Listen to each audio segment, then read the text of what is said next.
سلام، من شینی هستم. توی این آموزش میخوایم یاد بگیریم که چطور با چین کردن یا وصل کردن دو تا هسته ایکس ری بیایم و یه تانل خیلی پایدار و خوب رو بین سرور ایران و سرور خارجمون داشته باشیم. اینجا من یه سرور از ایران دارم، یه سرور از آمریکا و میخوام این دوتا رو با هم متصل کنم. این روشیه که احتمالاً 99% VPN فروشا دارن استفاده میکنن. فوق‌العاده پایداره، احتمال دیتکت شدن سرور خارجتون فوق‌العاده پایینه و کلی نکته هم قراره با هم مرور کنیم که کمک کنه که امنیت سرورمون رو بیشتر حفظ کنیم. از سرور خارجمون شروع میکنیم. قبل از هر چیز دو تا نکته امنیتی خیلی مهم. یکی این که موقع خریدن سرور خارج پیشنهاد من اینه که از سایت هایی مثل PQ هاستینگ یا ایز هاستینگ، آدرسشون رو تو دیسکریپشن همین ویدیو میذارم براتون، از اینها سرور بگیریم. چرا؟ چون اینها بهتون اجازه رو میدن که بیشتر از یه دونه IP برای سرورتون بگیرید. این چه کمکی بهمون میکنه؟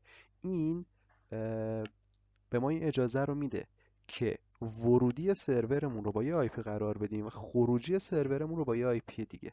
این باعث میشه که اگر کاربرای ما با VPN ما وارد یه سایتی بشن یا وارد یه اپلیکیشنی بشن که ترکر داره و IP هایی که بهش وارد میشه رو لاگ میکنه و بعد اون IP ها فیلتر میشن، باز ما IP اصلی سرورمون که باهاش ارتباط برقرار کردیم رو از دست ندیم. من برای سرور آمریکا الان دو تا IP خریدم. چجوری میتونم این IP ها رو ببینم؟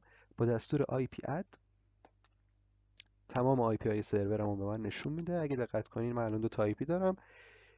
یکیشون آخرش 227 و یکیش آخرش 239. این دوتا رو من کپی میکنم. یکی از اینها رو من قراره بذارم برای ورودی سرورم و اون یکی رو بذارم برای خروجیش.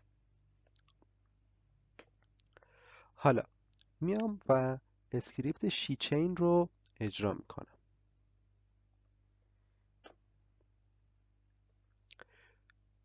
بهتره که اول ما با نصب BBR شروع کنیم. BBR یه اسکریپتیه که یه سری بهینه‌سازی انجام میده و سرعت اتصال به اینترنت سرورتون رو تا یه حد خیلی خوبی میبره بالاتر. پس من 4 رو میزنم، خیلی سریع انجام میشه. به این صفحه که رسیدید یه بار دیگه اینتر بزنید و برمیگردید داخل منو. این یعنی BBR کامل و اوکی نصب شد. حالا گزینه 2 رو میزنیم، خودش میره ایکس ری رو دانلود میکنه. از ما میخواد که بهش بگیم که حالا برای وصل شدن بهش چه پورتی لازمه. یه پورتی که میدونید روی سرورتون اشغال نیست رو بهش بدید. به صورت پیشفرض 21432 هست. اگر میخواهید با اعداد پیشفرض پیش برید فقط اینو اینتر بزنید. الان بهم میگه که 21432 اشغاله، پس من یه عدد دیگه مثلا 22432 رو انتخاب میکنم. حالا میگه که UUID وصل شدن به این سرور رو انتخاب کن. همینی که هست به نظر من خیلی خوبه. اینتر میزنم. پث وصل شدن به سرور خیلی مهمه که این حتما وجود داشته باشه، اسلش خالی نباشه، یه چیز طولانی و تقریبا غیر قابل حدس باشه. چیزی که به صورت پیشفرض اینجا گفته به نظر من خیلی خوبه. همین رو من اینتر میزنم، چیزی تایپ نمیکنم. حالا اینجا میگه که send through IP رو بهم بده. send through IP همون IP است که من گفتم واسه خروج اطلاعات استفاده میکنیم. میام و یکی از IP هایی که کپی کرده بودم رو اینجا بهش میدم و اینتر میزنم.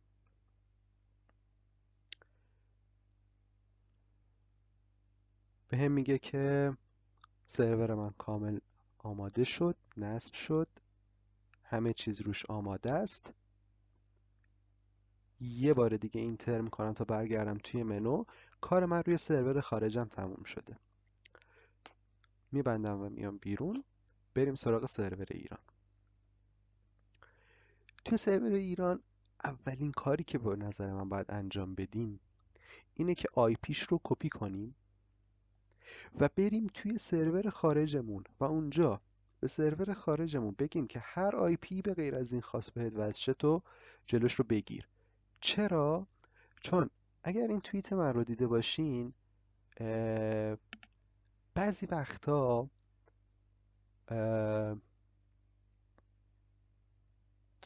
دستن در کاران فیلترینگ، مؤدبانه تر از این به ذهنم نمیرسه، تلاش میکنن با استفاده کردن از کلاینت های ویتوری و وصل شدن به سرورتون با کانفیگای رندوم تشخیص بدن که اونا یا روشون ویتوری نصب هست یا نه. وقتی ما دسترسی همه آی پی ها رو به سرورمون ببندیم، این کار اونا هم با شکست مواجه میشه.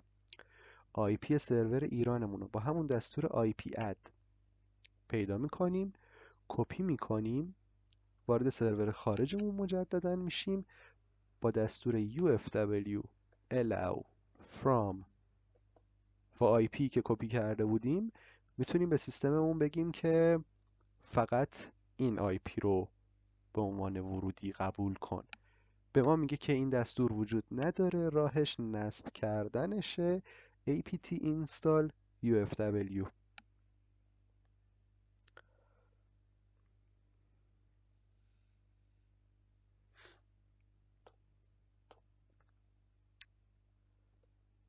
بعد از اینکه کامل نصب شد مجددا همون دستور رو وارد میکنیم ufw allow from IP سرور ایرانتون. من چون قبلا اضافهش کردم بهم میگه که این رو داری. دستور بعدی که حتما باید بزنید ufw allow ssh که یه وقت خدایی نکرده فایروالتون جلوی ssh زدن خودتون به سرور رو هم نگیره. ssh رو هم من اضافه کرده بودم بهم میگه که نیازی نیست اضافهشون کنیم. دستور آخر ufw enable هست که یعنی بیا فایروال رو روشن کن. ازم میپرسه که این ممکنه یه سری چیزا رو به هم بزنه، اوکی؟ من میگم که yes و اینتر میزنم. فایروال روشن شده، میتونم با دستور ufw status ببینمش. حالا اگر اینجا نگاه کنین من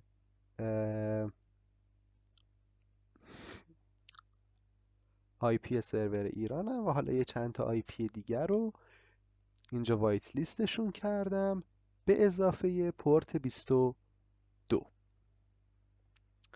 کارمون تو سرور خارجمون دیگه این دفعه واقعا و جدی بینی بین اللهی تموم شده. بریم سراغ سرور ایران. توی سرور ایران مجددا ما شیچین رو اجرا میکنیم.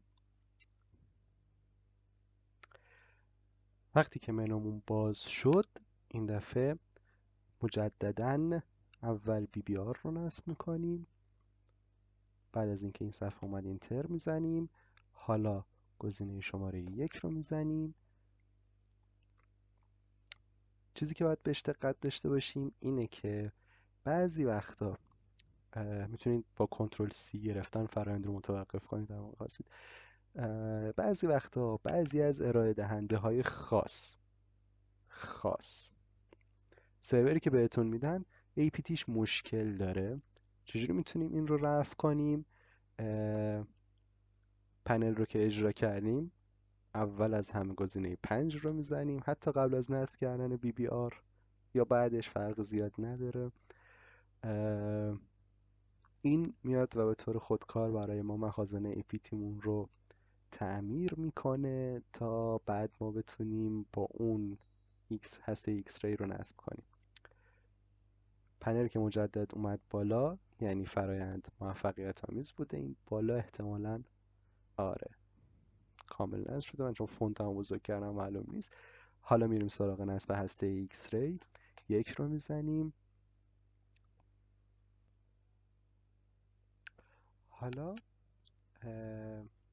از ما میخواد که پورتی که واسه ورود به سرورمون، یعنی پورتی که ما به کاربرمون میدیم رو بهش بدیم. پیش‌فرض خودش 9921 با همون پیش میریم. UUID کلاینت رو میخواد، اینتر میزنیم. حالا آدرس سرور خارجمون رو میخواد. اگه یادتون باشه سرور خارج ما 2 تا آی پی داشت. یکیش رو ما واسه خروجی استفاده کردیم، حالا اون یک آی پی که واسه خروجی استفاده نکردیم رو اینجا بهش میدیم. پورتی که اونجا به سرور خارجمون دادیم رو بهش میدیم. 22432 بود. اگر همون پیش‌فرض رو انتخاب کردید اینجا فقط اینتر بزنید. UUID که به سرور خارجمون دادیم رو اینجا از ما میخواد. اگر همونی که خودش پیشنهاد داده رو زدید اینجا هم اینتر بزنید. اینها جفتشون دقیقا یکیه. مسیری که اونجا بهش دادیم باز هم یکیه، کاریش نداریم، اینتر میزنیم. ماکس رو از ما میخواد. این چیزیه که من خودم خیلی باهاش ور رفتم و به نظرم منهای یک بهترینشه. اگر اعدادی مثل 16 یا 8 بذارین هم نتیجه خوبی میگیرین، ولی منهای یک یعنی با مولتی ماکسینگ خاموش به نظر من بهتر همه چیز عمل میکنه. پس این رو هم باز تغییر نمیدیم، اینتر میزنیم. خودش میره لیست سایت های ایرانی و واسه یه بلاک کردن و بایپس کردن دانلود میکنه.